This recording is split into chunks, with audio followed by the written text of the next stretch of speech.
El día de hoy estaremos analizando dos ejemplos de diagramas de flujo aplicando estructuras condicionales. El primer ejemplo nos abarca el proceso que se realiza para encontrar el área de un triángulo. En este caso sabemos que un triángulo tiene tres lados y que estos tres lados pues los podemos identificar como dos catetos y la hipotenusa, donde la hipotenusa es el lado más grande o más largo de nuestro triángulo.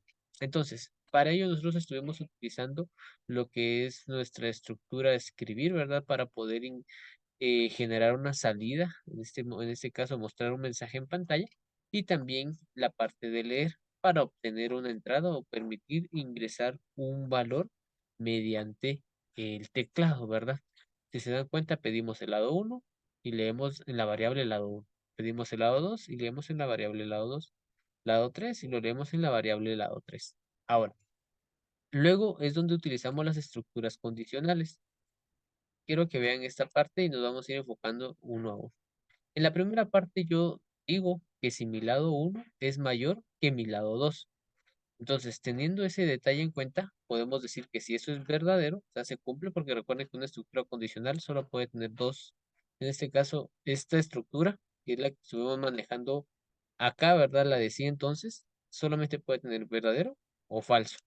Si esto es verdadero, podemos dar a entender que el cateto uno, porque o sea, aquí ya encontramos un cateto, va a ser lado 2. ¿Por qué? Porque si el lado uno es mayor, sabemos que en este caso puede ser la hipotenusa o no. Entonces sabemos que nuestro primer cateto va a ser lado 2. Luego de ello, tenemos lo que es otra comparación, ¿verdad? Que si el lado uno es mayor que el lado 3, entonces aquí ya encontramos que nuestra hipotenusa va a ser igual al lado uno, porque es el más grande o el más largo. Y por ende, nuestro siguiente cateto, el cateto que haría falta, sería lado 3. Caso contrario, ¿verdad? Si en dado caso el lado 3 es mayor que el lado uno, eso sería falso, ¿verdad? Entonces la hipotenusa pasaría a ser el lado 3 y por ende el cateto 2 sería nuestro lado uno. Y aquí ya tendríamos los tres valores importantes, los dos catetos y la hipotenusa. Ahora, ¿qué pasa del otro lado? Si esta condición fuera falsa. Si fuera falsa, entonces el cateto uno pasaría a ser nuestro lado uno del triángulo. Y hacemos otra comparación, ahora comparando que si el lado 2 es mayor que el lado 3, ¿verdad? Entonces, si nosotros tenemos esto en cuenta, podemos darnos a entender que nuestra hipotenusa va a ser el lado 2, porque sería el lado más largo, y nuestro otro cateto sería el lado 3. Y del lado contrario, nuestra hipotenusa sería el lado 3 y el cateto 2 sería el lado 2. Estas son estructuras de procesos, ¿verdad? O en este caso de asignación, que es donde nosotros estamos asignando lo que vendría siendo los diferentes valores. Por último, aquí aplicamos lo que vendría siendo el teorema de Pitágoras, ¿verdad? Que donde podemos decir que a al cuadrado es igual bueno, hipotenusa al cuadrado va a ser igual al valor o a la suma de los dos catetos al cuadrado. Cateto uno al cuadrado más el cateto 2 al cuadrado. Entonces, si eso es verdadero, sabemos que nuestro triángulo es un triángulo rectángulo, por lo que el cálculo del área va a ser igual a cateto uno por cateto 2 partido 2, o sea, base por altura dividido 2. Y el área va a ser, como aquí ya usamos otra vez la parte de salida para mostrar el valor. Ahora, si esto fuera falso, nosotros vamos a decir que no es un triángulo rectángulo, ¿verdad?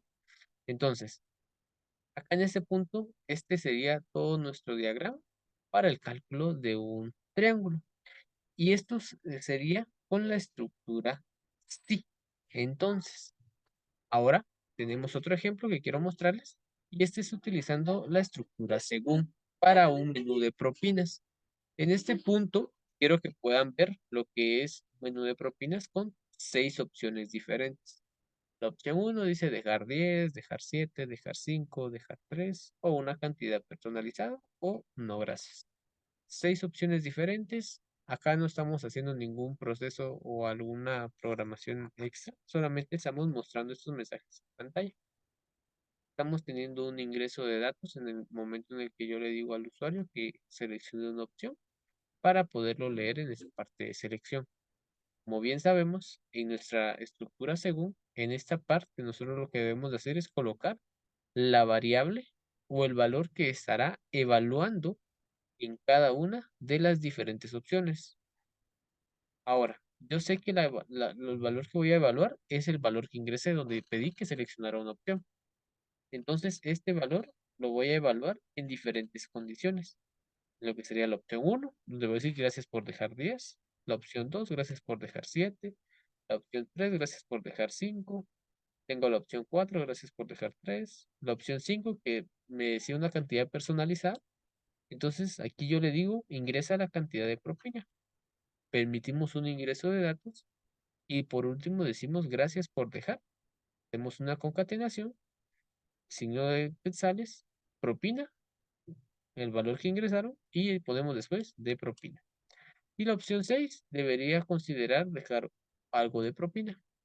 Recuerdan que cuando usamos la estructura según, podemos utilizar esta palabrita o esta opción llamada de otro modo, que va a funcionar siempre que se ingrese un valor que no está dentro de mis opciones que estoy considerando. En este caso, 1, 2, 3, 4, 5 y 6. Si se ingresara un valor de cero o un valor negativo o un valor superior a 6, me va a mostrar esta opción.